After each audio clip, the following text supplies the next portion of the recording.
Hello viewers, welcome back to the channel. If you love drama, twists, and emotional storytelling, you're in the right place.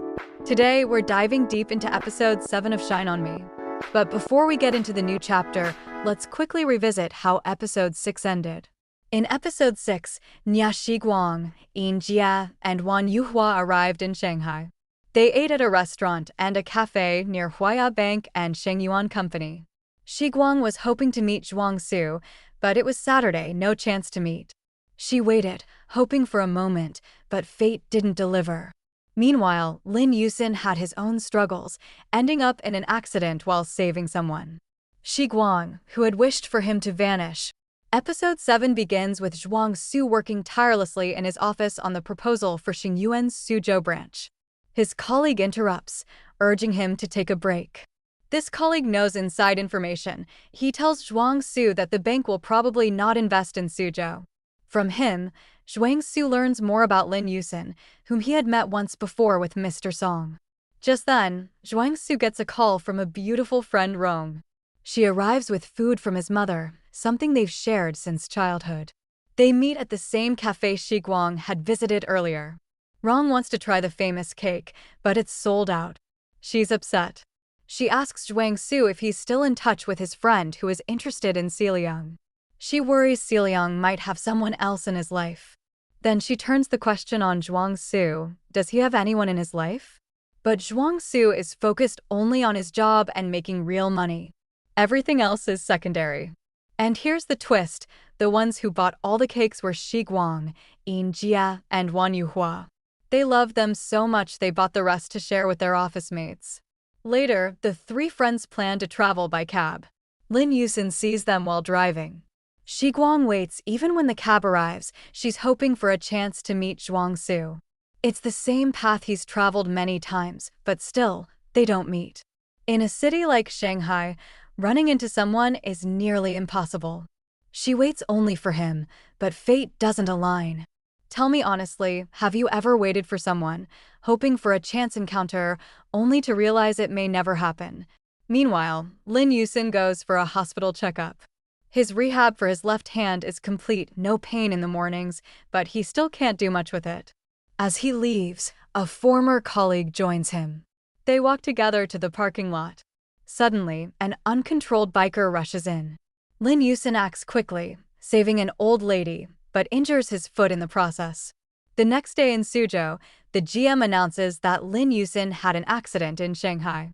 Xiguang feels guilty. She had prayed for him to vanish, and now he's hurt. Because of this guilt, she volunteers to visit his house once or twice a week to deliver documents.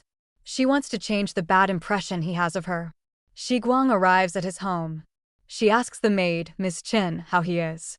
He's fine, but can't walk much or stand too long.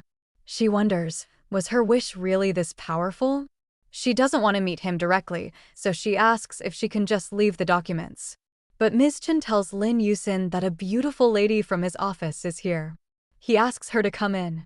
When he sees it's Xiguang, he asks Ms. Chin to take her to the living room. She waits for hours. He tells her to bring the documents he asked for tomorrow. The next day, she returns, forgetting her phone. She asks if she can read magazines, but they're all medical journals. She chats with Ms. Chin, learning that Lin Yusen has been exceptionally bright and hardworking since childhood. Everyone called him a genius. Curious, she peeks at what he's doing. He catches her and asks her to sit inside, saying he'll ask her questions. Ms. Chin is leaving tomorrow, so Xiguang will have a spare key. It feels inappropriate, but he can't open the door himself while injured. Everyone in the office hands documents to Xiguang for Lin Yusen's signature. Lin Jia teases her, asking if something is going on between them. She promises to keep it secret. Xiguang visits his house 3 times in a row, almost like his personal assistant. She texts him before entering, asks if he needs water, and even notices there's no boiling water. She gets it for him. Lin Yusen asks her why she looks guilty. He can see it on her face. She cursed him at the temple, and now he's hurt. How could she admit that? He tells her this is his second accident. The first ended his career. His left hand was injured. If this accident could trigger some long-forgotten memory in her, he would be happy. She asks what he means, but he tells her to leave the key.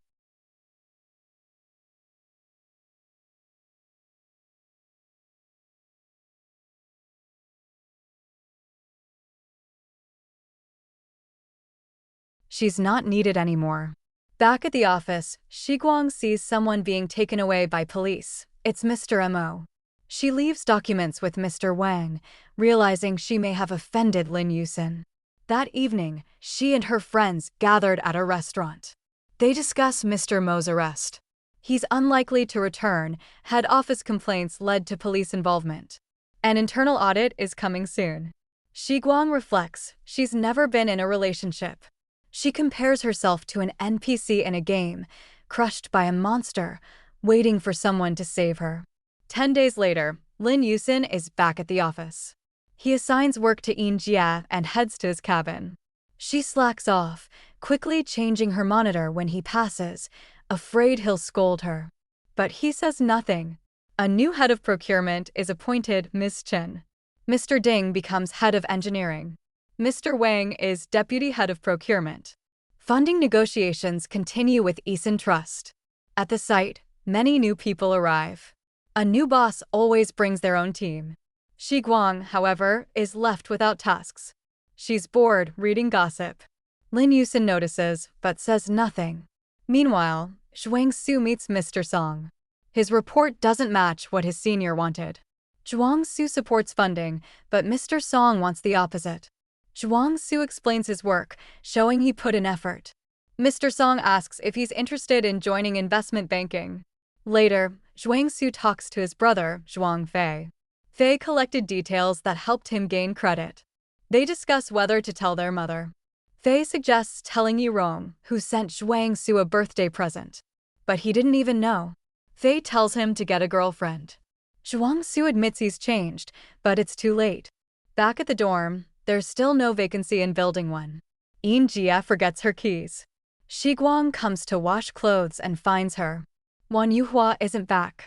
Dorm management is absent. Xiguang decides to climb the balcony. She grew up in the countryside. There's nothing she hasn't climbed. At that moment, Lin Yusen returns with a lady from a restaurant. The lady screams when she sees Xiguang climbing. Xiguang slips and falls. Lin Yusen catches her, hurting his knees. Xiguang hits her head. And that's where episode 7 ends. So what happens next? Will Xiguang finally realize the danger of her reckless choices? Will Lin Yusen's injury deepen their bond or push them further apart? And where does Zhuang Su fit into all this? Tell me, if you were in Xiguang's shoes, would you keep chasing a past crush or face the complicated present with Lin Yusen? Thank you for watching this video. The next episode is coming up, so don't forget to subscribe and share your comments. I'd love to hear what you think. Team Zhuang Su or Team Lin Yusen, pick your choice and comment down.